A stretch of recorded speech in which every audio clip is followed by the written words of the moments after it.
Alright folks, now unfortunately, but as expected, there are no special guest collaboration with this year's Summer Battle Pass, like with last year's Warhammer stuff, but hopefully we get one for autumn season or fall season. But let's speed this up, we don't have all day.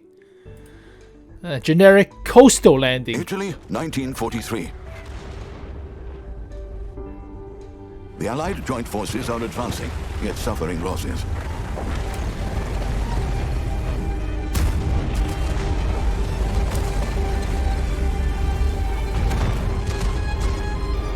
Okay, Italy, 1943. You already have a Pershing, a T-28 prototype, a charioteer, a M47 Patton, Centurion, and a Conqueror. Okay, and you're still losing for some reason.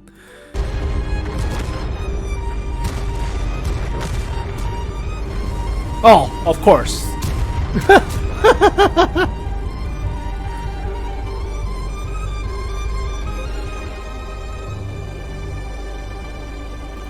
And they have two E100s, SMV CC-67, the Tier 8 Italian tank destroyer. Ferdinand is probably reasonable, but compared to an E50M, Rinoceronte, Indian Panzer, and a Standard B, yeah, historical accuracy out the window.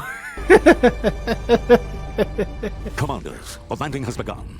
Complete the combat journey of Battle Pass Season 11 and immerse yourself in the story of three heroes of the landing operation in the Mediterranean. 𝗧𝗿𝗴𝗏𝗂𝘶, a brave volunteer, and his T-57 Heavy. People think he's Polish, and he doesn't correct them. He lost his comrade in arms near Monte Cassino. Now the Australian and the Frenchwoman are his only friends. Experienced hunter, 𝗬𝗏𝗄𝗏, and her AMX-50 Foch-B.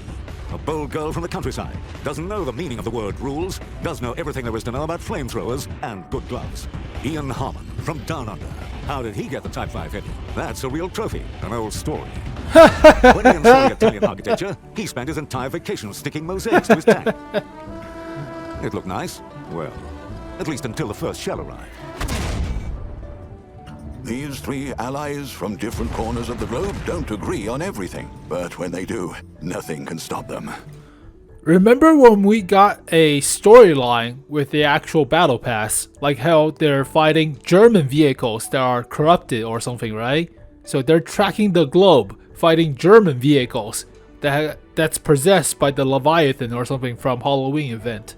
Now it's generic World War II stuff. Okay, fine, whatever. It doesn't make sense. During this season, you can get this brave trio with their 3D styles and many other rewards, including brand new ones. For the first time ever, experimental equipment is featured in this season of Battle Pass. You can find it in the base rewards track. With the improved pass, you can now earn gold. Also, the number of bonds up for grabs was revised in the base.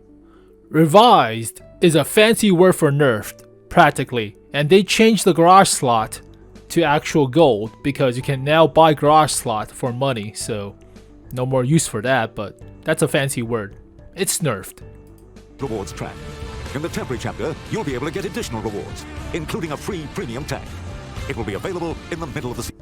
Alright, marathon for a premium tier 8 in the middle of the season. So save up your points on tier 6s to like 100 points of battle pass before you complete the 100 points for the bonus of like 20 or so, or 15, but okay, it's still a tier 8 premium, and recently there are not that many premium tier 8s. There were some tier 9s and even tier 10 special tanks, but not that many premium tier 8s are left in the bin collecting dust, surprisingly, so we'll take a look, but collections will be available right from the start.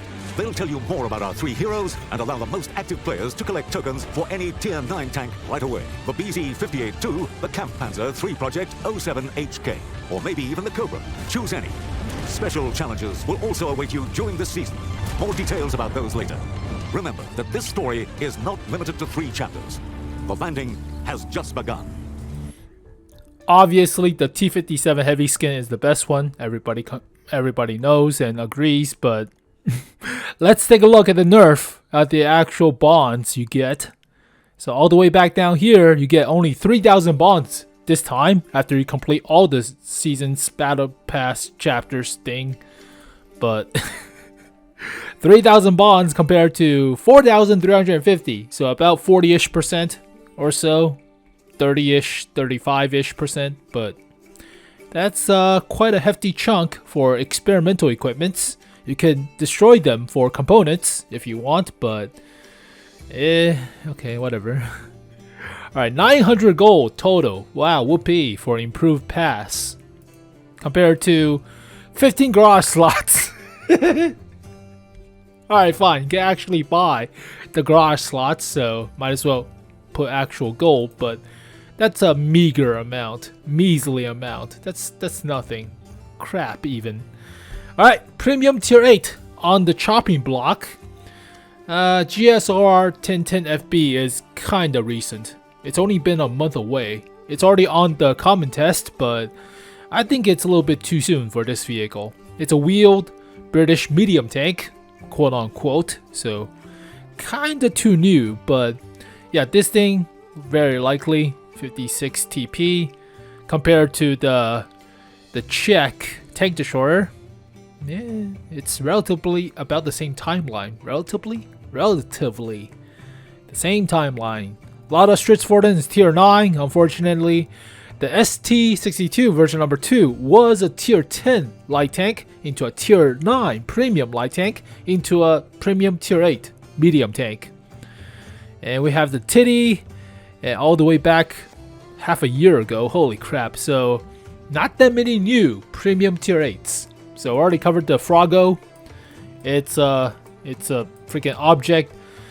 I forgot the name of the object. Crap. It is a medium tank, the object medium. 8'𝘴 without the ass end, practically. It's a frog. Still has pretty good DPM, but it's rapid firing 100mm. That has below average alpha compared to other 100mm, but it's like a Kampfpanzer 07RH in a sense. It's just not as fast. Whatever. Still have 400 meters of view range and decent camo. Decent enough, but it should be a light tank. It's a medium tank. Alright, the TITT got nerfed on the common test. Doesn't have as much DPM, but still about 3,200. It is a rapid firing 85mm. Yep, 85, but has better alpha than the freaking 100 on the ST62 for some reason. Decent enough mobility in terms of top speed, but yeah, it's slow, it's sluggish. Decent top speed, but you're never reaching that top speed. It's a TITT. It's still funny if we actually get it, but it's like a tier 10, or not tier 10, tier 8 version of a LTP or BTSV that's not as fast. Meh. The Udarniy or Object 259A, prototype to the IS-7. This version is faster compared to the Udarniy. The Udarniy has more armor, but it's along with the K2 in the same sense of time frame. So I think the Udarniy is already on the Asian server, so this could be it. I mean, it could be fun for the actual marathon for it. Object 140's turret on a WZ-113 or 113, but heavy medium tank. Practically, it's a medium tank, not a heavy. Mostly, still 100mm has decent enough DPM, but doesn't have that penetration of a tier 10 light, freaking lighter medium tank gun. You stole another turret from the VZ51 and strap it to a WZ111. There you go, another premium tier 8 for you to play with. Oh god. The most diverse lineup, right? Copy and paste turrets onto existing chassis, or even copy and pasting existing turrets onto other chassis, but this one is more original-ish. 56 TP. It's a heavy medium tank, doesn't have hull armor. It's a medium tank, practically. Especially with that horsepower per ton ratio, that's a medium.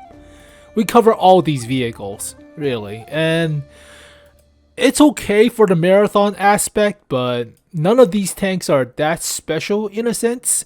This one is practically the CS53 with the tier 10's turret, practically, onto a tier 8 chassis as a freaking premium, but whatever. It's like with the Carnarvon Action X in a sense, but we also have the GSR 1010FB, but that is way recent. So nothing really there, but there you go, folks. Some potential candidates. There is one onto the actual. There's two actually, but one is a premium tier 8.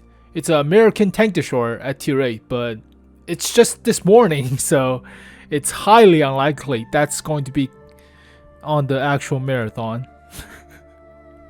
Alright, there you go, folks. Battle Pass. 1943, Italy, you have freaking Type 5 all the way from Japan to Italy, transporting a freaking massive vehicle and beach landed. Yeah, makes sense, right? Makes sense. Here is the list of vehicles for today, or this year. So, yeah, the most recent one is the ST62. This got changed, but that's still tier 9. The TITT, tier 10, tier 9, tier 8, normal vehicles, tier 10, tier 8, flamethrowers on the Russian server, these don't count. So there you go, folks. Alright, well, as always, thank you guys for watching. Good luck with your battle pass or marathon. I just barely made it through. Barely. At the end of the season, I was playing Resident Evil 4, and that took up like a month. So, barely finished, but holy crap. But as always, thank you guys for watching this video. Hopefully you guys enjoyed it. I'll see you guys next time. Peace.